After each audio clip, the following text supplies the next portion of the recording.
Hello and welcome back, everybody. So in this video I'm going to be returning to a common theme here, which is healing. And I've given many reasons why one should heal, right? And I actually have one more video where I'm going to talk about another reason why we should be willing to heal, but that'll be for another time.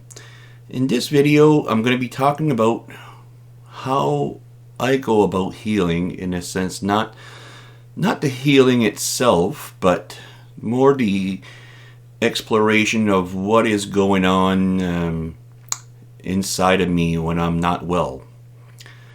And I would like to just start off by saying, please do not take this as a technique, because I find many people get too attached with the technique, and then it's all about the technique. It's not about really the connecting part, and that is the essential part about the healing, is about connecting with the pain that we have and why it's there, what happened that the pain is there.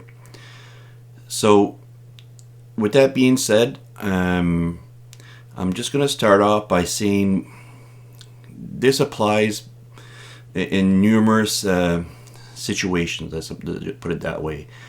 The first one that I'm going to focus on mostly on this is going to be physical pain. You can do this with psychological, emotional pain as well.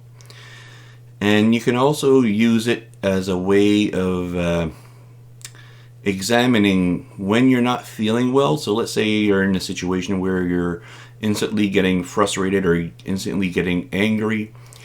And in a sense, you don't really have justification to be angry. You just feel angry.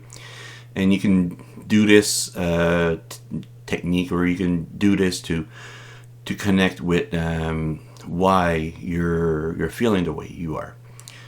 So let's say, for example, you have back pain.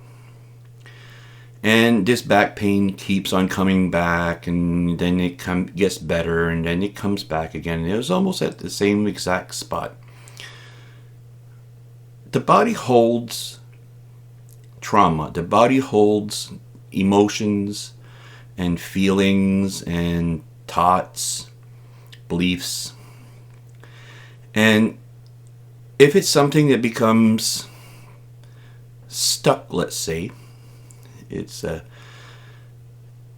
gets imprinted in the body somewhere. So if you have a back pain and then you start focusing on this body pain, and then if you're able to get calm and really quiet and really start paying attention, listening, and really feeling this pain, there will eventually be words that will come out, such as it might be frustration, it might be anger, it might be something such as like self-esteem. And then this is good when you first get the first words. This is, for me, a really good thing, because then you're starting to identify what's going on. And if you're able to just continue, don't stop there at the first word. Continue connecting with this pain. And eventually what will happen is that you'll start getting some insights on, maybe it'll be events, maybe it'll be beliefs that you have about yourself. And once that you're on to these things, then you can start getting a much clearer image of why you are feeling this pain. So the body holds the trauma, right? And we don't listen. We we need to start seeing this pain as a sort of entity.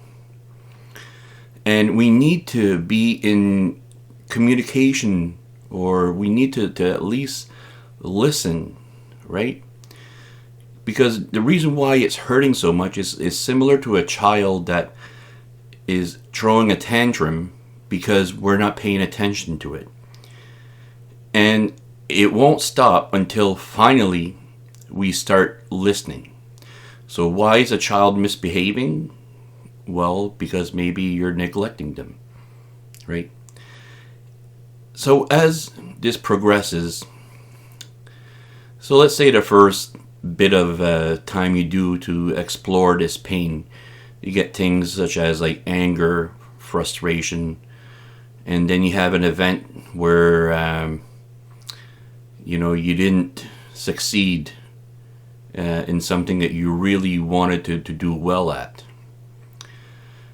Well, what we need to do is, after we're done the exploration part and we kind of like, in a sense, disconnect for a while with this pain, we need to try to do the healing part, which is to forgive yourself, to maybe, if it's a case that we were very determined on, getting good result on something and we didn't, we need to say to ourselves, it's not that big of a deal. Life went on and you did your best, and just basically accept that during that time things didn't work out the way you wanted to. And just on a side note, we get frustrated because like the ego wants to accomplish certain things, right? And the ego is the one that gets frustrated, right? Because of the basically we failed to accomplish what it wanted to accomplish. But anyways, that's for something else.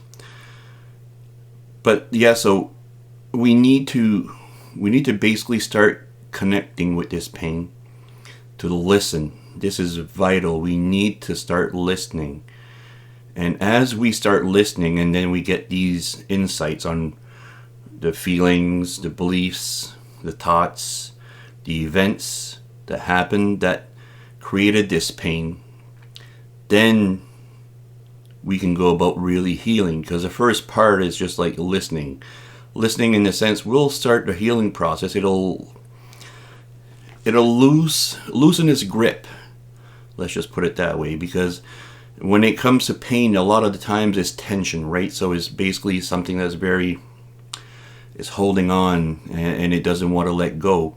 So if we can start to let go a little bit, then it becomes not as tight, and we're not as uncomfortable because of the loosening, right? So this goes on, right? So as we explore these things, there'll be new words that come up, new events. And depending on how, the greater the pain, the more beliefs, the more emotions, the more events that are connected with this pain. So if you have a debilitating pain somewhere, you can bet that there's a whole bunch of stuff that is stuck in there. But like I said, eventually it'll start loosening up, right? And our mission, if you want to put it that way, is to start the process of loosening. Because as soon as they start loosening, then you can start feeling better, at least, right? It doesn't have a grip on your life as it used to. So if we're able to reach that point where it starts loosening, that doesn't mean the healing's done, but it means that now we can function a little bit better, except of having a back pain that's going to make you unable to walk. Well, now you can walk, right? And it's the same thing with all of the other pain that we have, psychological, right? Like I said earlier. And we need to start seeing this as the pain that we have There is a reason why this pain is there. And if we can start listening to it, then eventually will understand it, and then we can start dealing with it. So we can start living a little bit better life. And although, like I said, although we're not going to be able to fix it all in one swoop, at least get it loose, right? And if eventually, let's say it comes back, this pain, examine it again, right? And then you'll be able to see what residue that we have that remains there that we didn't connect with, we didn't realize the first time we started exploring it, right? So all of this goes to show that the body keeps score, right? Whether it is emotionally, psychologically, or physically. This pain is not going to go away until that we start engaging with it. It'll be there till we die if we don't start paying attention to it. And although it is very, it's not comfortable to relive some of the events that cause the pain, it'll be freeing once that you do, because you can start forgiving yourself, you can start forgiving other people for what they did, and then you can start living a little bit better life. So as we do this more and more, we'll get better at it, just like everything. And then you can kind of like apply it in your day-to-day life as well. So let's say that you're in a situation where all of a sudden somebody comes in a room, and first time you meet them, but you don't like them. And then there's something about them. Maybe they're wearing a red hat, and we need to start paying attention to when we're not well, because there's something there, much more that it is just not just a surface thing. There's something underneath it. And in this case, let's say it was somebody wearing a red hat. Well, maybe somebody that when you were young that was wearing a red hat that mistreated you. And like psychology says, that stimulus generalization happens, which means that if we don't trust somebody, if somebody breaks our trust that was wearing a red hat, probably down the road, when we see other people wearing red hats, we won't trust them. And this is the same with like animals as well, right? If there is somebody that beat them and they were a big man with a beard, most of the dogs will keep on not trusting big men with beards. And what we need to basically reach, as what psychology calls, is stimulus discrimination, where we're able to discriminate between the person that actually hurt us, that was wearing a red hat, and this new person that's in front of us that didn't do anything to us, right?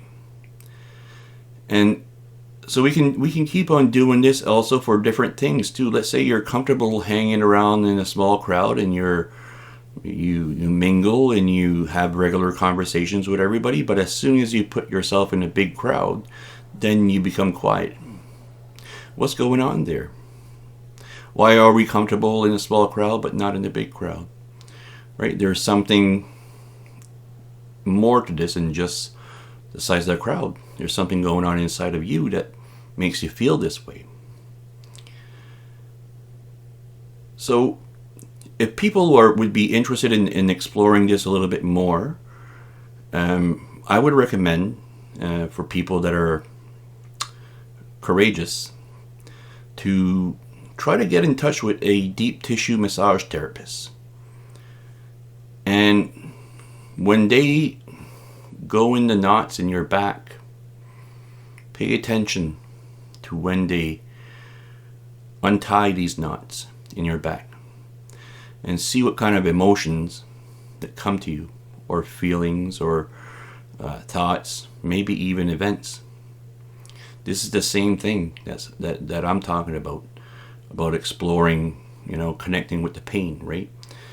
They release it, and like I said, the body keeps score, and then you're able to kind of like see what's going on, right? So I think that's about it for now.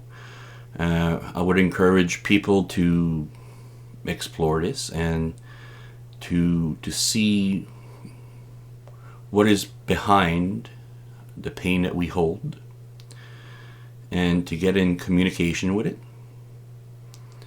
to treat it like another person in a sense, not to put it down, not to negate it, dismiss it. Pay attention to it and listen. So so if there's anybody that has any questions on this or comments, please feel free as usual to just post them in the comment section, and I'll do my best to answer. And until next time.